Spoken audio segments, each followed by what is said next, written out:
जरा कल्पना कीजिए कि आधी रात को किसी के घर के दरवाजे पर जोर से दस्तक होती है। हम्म। पुलिस अंदर आती है और बिना कोई कारण बताए, बिना कोई वारंट दिखाए, उस व्यक्ति को गिरफ्तार करके ले जाती है। ये तो बहुत ही डरावना ख्याल है। बिल्कुल। या फिर कल सुबह उठकर नागरिकों को पता चले कि सरकार ने अचानक ये तय कर लिया है कि वो शहर के किसी खास हिस्से में ना तो जा सकते हैं और ना वहां कोई नौकरी कर सकते हैं। राइट। डरावना लगता है ना? हम्म। लेकिन असल जिंदगी में ऐसा होता क्यों नहीं है? मतलब हमें इस बात का इतना पक्का यकीन क्यों है कि हमारे साथ ऐसा नहीं होगा?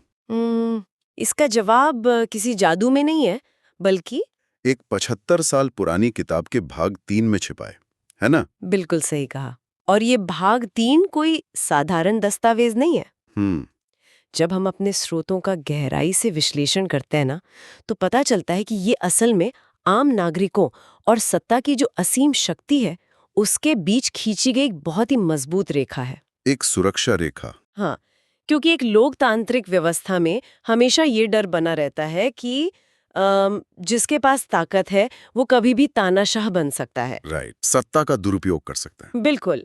इसीलिए सत्ता के इस दुरुपयोग को रोकने के लिए ही भारतीय संविधान के अनुच्छेद 12 से 35 तक कुछ ऐसे अधिकार पिरोए गए हैं जो हर दिन नागरिकों की रक्षा करते हैं। जिन्हें हम मौलिक अधिकार कहते हैं। हाँ, और इसे भारत का मैग्ना कार्टा भी कहा जाता है। अच्छा, मैग्ना कार्टा? हाँ, जो कि सदियों पहले ब्रिटिश राजाओं की शक्तियों को सीमित करने वाले अधिकार पत्र से प्रेरित था, और ये अधिकार मुख्य रूप से अमेरिका के संविधान से भी प्रेरित है। ठीक है, तो चलिए आज इस गुत्थी को विस्तार से सुलझाते हैं। श्रोताओं के लिए मैं बता दूं कि हमारी आज की इस गहन चर्चा का मकसद सिर्फ इन कानूनी धाराओं को रटना या किसी परीक्षा की तैयारी करना नहीं है। बिल्कुल नहीं। बल्कि हम ये समझेंगे कि कागज पर लिखे ये नियम कैसे एक जिंदा और सांस लेते हुए सुरक्षा कवच में बदल जाते हैं। सही बात है। तो अगर हम एक सुरक्षा कवच की बात कर रहे हैं, तो सबसे पहला सवाल दिमाग में यही आता है कि आखिर हमें किससे बचना है? मतलब हमारा दुश्मन कौन है? ये बहुत अहम सवाल है। हमारे पास जो स्रोत हैं उनमें अनुच्छेद 12 और 13 को इसी सुरक्षा कवच की बुनियाद बताया गया है। अनुच्छेद 12 राज्य यानी स्टेट की परिभाषा तय करता है। तो क्या इसका मतलब यह है कि ये सारे अधिकार हमें एक दूसरे के खिलाफ नहीं मिले हैं, नहीं, बल्कि सिर्फ राज्य के खिलाफ मिले हैं? तो ये राज्य आखिर है कौन? देखिए, यहाँ जो बात सबसे आकर्षक है वो यह है कि राज्य का मतलब सिर्फ भारत सरकार या संसद नहीं है। अच्छा, तो और क्या क्या आता है इसमें? इसमें हर वो संस्था शामिल है जिसके पास सरकारी ताकत है, चाहे वो राज्य की विधानसभा हो, कोई नगर निगम हो, पंचायत हो, या कोई सरकारी अधिकारी ही क्यों ना हो। मतलब पूरा का पूरा सिस्टम। बिल्कुल। संविधान निर्माता जानते थे कि एक आम नागरिक के लिए सबसे बड़ा खतरा कोई दूसरा नागरिक नहीं है, बल्कि सरकारी तंत्र है। हाँ, क्योंकि उनके पास पुलिस है, सेना है और कानून बनाने की ताकत है। इसलिए मौलिक अधिकार मुख्य रूप से इसी शक्तिशाली राज्य की मनमानी को रोकने के लिए बनाए गए। समझ गया। यानी हमारा टारगेट है सरकारी तंत्र। लेकिन अगर अगर संसद खुद कोई ऐसा कानून बना दे जो इन अधिकारों को ही छीन ले, तब क्या होगा? यहीं पर अनुच्छेद 13 काम आता है। हाँ, यही मुझे अनुच्छेद 13 का कॉन्सेप्ट बहुत दिलचस्प लगता है। अगर इसे हम आज की तकनीकी भाषा में समझें, तो क्या अनुच्छेद 13 एक तरह के एंटीवायरस सॉफ्टवेयर की तरह काम करता है? अरे, ये तुलना तो बहुत ही सटीक है ना? जो संविधान में एकदम बैकग्राउंड में चलता रहता है। बिल्कुल। अमेरिका से प्रेरित होकर अनुच्छेद 13 के रूप में न्यायिक पुनरावलोकन या जुडिशियल रिव्यू का सिद्धांत स्थापित किया गया। तो मतलब जैसे ही संसद या सरकार से कोई असंवैधानिक कानून रूपी वायरस सिस्टम में आता है, हाँ, तो ये एंटीवायरस उसे तुरंत स्कैन करेगा और ब्लॉक करके 0 यानी 0 घोषित कर देगा। गजब है। मतलब न्यायालय उसे रद्द कर देगा। सही कहा। और निर्माताओं की दूरदर्शिता देखिए, उन्होंने न केवल अधिकार दिए, बल्कि अधिकारों की रक्षा का एक स्वचालित सेल्फ डिफेंस तंत्र भी स्थापित कर दिया। लेकिन इस कवच में समय समय पर कुछ बदलाव भी हुए हैं ना? बिल्कुल। मूल संविधान में 7 मुख्य स्तंभ थे। 7 अधिकार थे शुरुआत में। हाँ, लेकिन 1978 में 44वें संशोधन के जरिए जो संपत्ति का अधिकार था, अनुच्छेद 31, राइट, उसे मौलिक अधिकारों की सूची से हटाकर सिर्फ एक कानूनी अधिकार बना दिया गया, अनुच्छेद 301 के तहत। अच्छा, तो अब 6 स्तंभ बचे हैं। पर क्या ये अधिकार हमेशा लागू रहते हैं या इनकी कोई सीमा है? देखिए, ये असीमित नहीं है। आपातकाल में ये निलंबित हो सकते हैं। सारे अधिकार? नहीं, यहाँ एक अपवाद है। अनुच्छेद? 20 और 21 कभी भी निलंबित नहीं होते। और कुछ अधिकार जैसे अनुच्छेद 15, 16, 19, 29 और 30 ये केवल भारतीय नागरिकों के लिए हैं, विदेशियों के लिए नहीं। तो राज्य की ताकत को सीमित करने वाला ये कवच कैसे काम करता है, ये तो साफ हो गया। अब आगे बढ़ते हैं। बिल्कुल। सुरक्षा के बाद समाज में सबसे पहला नियम समानता का होना चाहिए, जो कि अनुच्छेद 14 से 18 तक है। लेकिन यहाँ मुझे स्रोतों को पढ़कर थोड़ी उलझन हुई। कैसी उलझन? अनुच्छेद 14 में दो अलग-अलग बातें क्यों हैं? एक, विधि के समक्ष समानता, और दूसरा, विधियों का समान संरक्षण। ये उलझन स्वाभाविक है, मैं समझाती हूँ। पहला जो है ना, विधि के समक्ष समानता, वो यूके से प्रेरित है। मतलब ब्रिटेन से? हाँ, ये एक नकारात्मक अवधारणा है। इसका सीधा सा मतलब है कि कानून अंधा है। राजा हो या रंक, सब बराबर हैं, कोई वीआईपी नहीं। बिल्कुल। लेकिन सिर्फ कानून के सामने सबको एक तराजू में तोलना हमेशा न्याय नहीं होता। मतलब? मान लीजिए एक व्यक्ति स्वस्थ है और दूसरा दिव्यांग है, क्या दोनों से एक ही गति से दौड़ने की उम्मीद की जा सकती है? नहीं, बिल्कुल नहीं। इसीलिए अमेरिका से प्रेरित दूसरा सिद्धांत आता है, विधियों का समान संरक्षण, जो कि सकारात्मक है। हाँ, इसका मूल विचार है समान परिस्थितियों में समान व्यवहार। अगर परिस्थितियां अलग हैं, तो एक जैसा बर्ताव करना असल में असमानता है। अच्छा, तो यहीं से मेरे दिमाग में वो सवाल आता है जो समाज में हमेशा एक बहस का मुद्दा रहता है। आरक्षण का मुद्दा? हाँ, अगर अनुच्छेद 15 और 16 कहते हैं कि धर्म, जाति, लिंग या जन्म स्थान के आधार पर भेदभाव नहीं होगा, तो फिर इस सब का असल मतलब क्या है? आरक्षण को भेदभाव क्यों नहीं माना जाता? देखिए, अगर हम इसे व्यापक परिप्रेक्ष्य से जोड़कर देखें ना, तो विशेषज्ञ इसे सकारात्मक भेदभाव यानी पॉजिटिव डिस्क्रिमिनेशन कहते हैं। Positive discrimination? हाँ, 15(3), 15(4) और 16(4) जैसे अपवादों के जरिए उन ऐतिहासिक रूप से पिछड़े वर्गों को समान अवसर दिए जाते हैं जिन्हें सदियों से पीछे रखा गया। मतलब उन्हें उसी शुरुआती रेखा तक लाने के लिए जहां बाकी सब हैं? बिल्कुल सही। इसी दिशा में आरक्षण का पूरा विकास क्रम रहा है। 1950 में एससी के लिए 15% और एसटी के लिए 7.5% आरक्षण था। और फिर मंडल कमीशन आया? हाँ, 1990 में वीपी सिंह सरकार ने ओबीसी के लिए 27% आरक्षण लागू किया। और फिर वो ऐतिहासिक इंदिरा साहनी केस 1992 का। राइट, जहां सुप्रीम कोर्ट ने आरक्षण की अधिकतम सीमा 50% तय कर दी और क्रीमी लेयर को बाहर कर दिया। क्रीमी लेयर मतलब जो लोग आर्थिक रूप से संपन्न हो गए हैं। हाँ, ताकि उसी वर्ग के जरूरतमंदों को फायदा मिले। और हाल ही में 2019 के 103वें संशोधन से ईडब्ल्यूएस के लिए 10% अतिरिक्त आरक्षण भी जोड़ा गया है। ये तो हो गई सामाजिक न्याय की बात।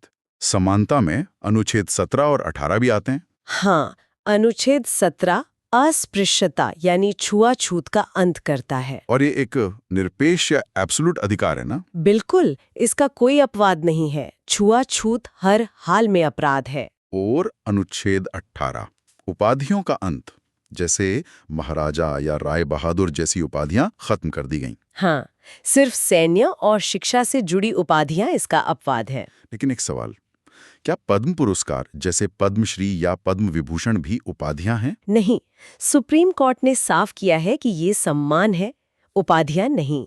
आप इन्हें अपने नाम के आगे लगाकर वीआईपी नहीं बन सकते। अच्छा, ये बात है।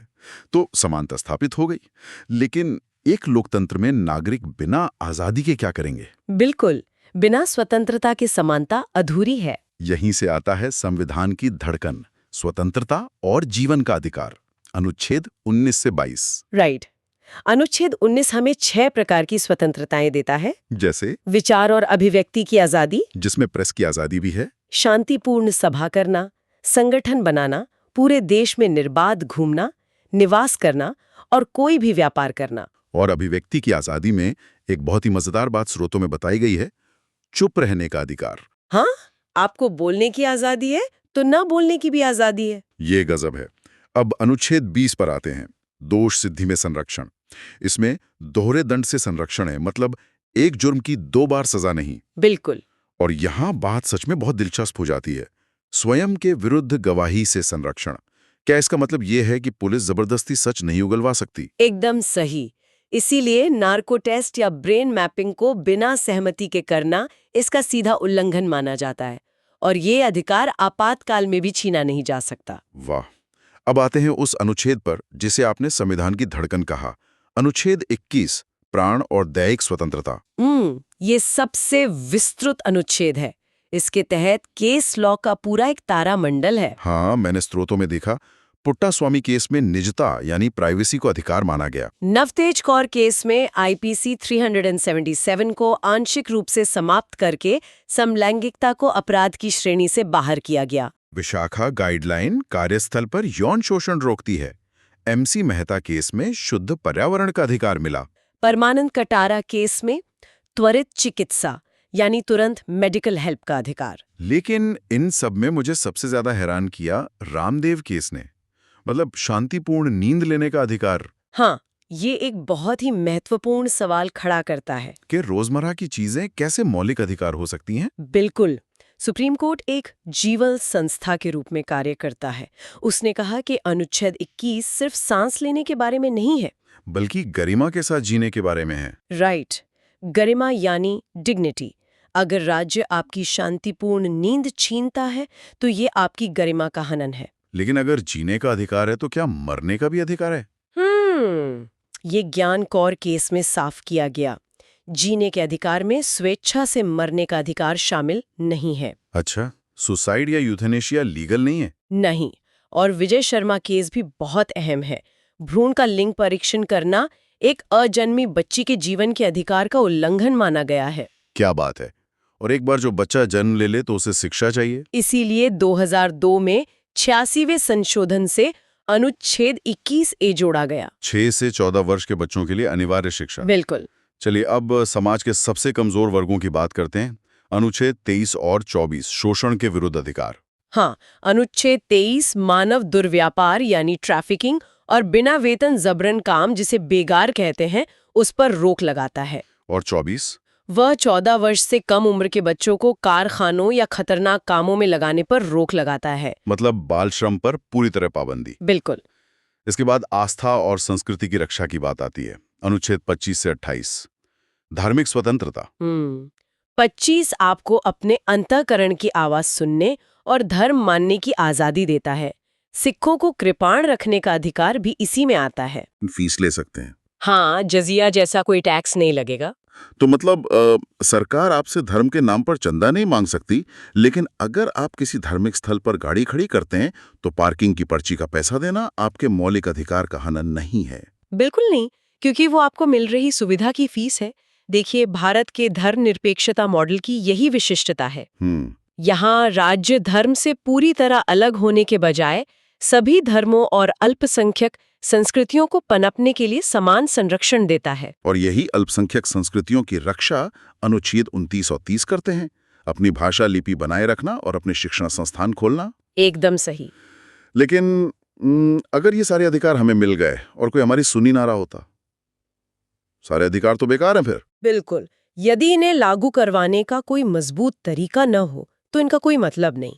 इसीलिए संविधान का अंतिम हथियार आता है, अनुच्छेद 32, संवैधानिक उपचार। डॉक्टर BR अम्बेडकर ने इसे संविधान की आत्मा और हृदय कहा था। और इसमें 5 प्रकार की रिट है। अगर मैं इसे किसी वीडियो गेम से जुड़कर देखूं तो ये रिट्स नागरिक को मिलने वाले किसी अल्टीमेट सुपर पावर या मैजिकल स्पेल की तरह हैं। हाँ, कह सकते हैं। जब सिस्टम आपके खिलाफ हो और कोई न सुने तो आप ये स्पेल सीधे सुप्रीम कोर्ट में जाकर चला सकते हैं। बिल्कुल। पहली रिट है बंदी प्रत्यक्षीकरण या हेबियस कॉर्पस, मतलब 24 घंटे में शरीर प्रस्तुत करो अवैध गिरफ्तारी के खिलाफ। दूसरी है परमादेश या मैंडेमस, हम आदेश देते हैं अगर कोई अधिकारी काम ना करे तो। तीसरी है अधिकार पृच्छा या को वारंटो, किस अधिकार से बैठे हो, मतलब अगर कोई गलत तरीके से पद पर बैठ जाए। हाँ।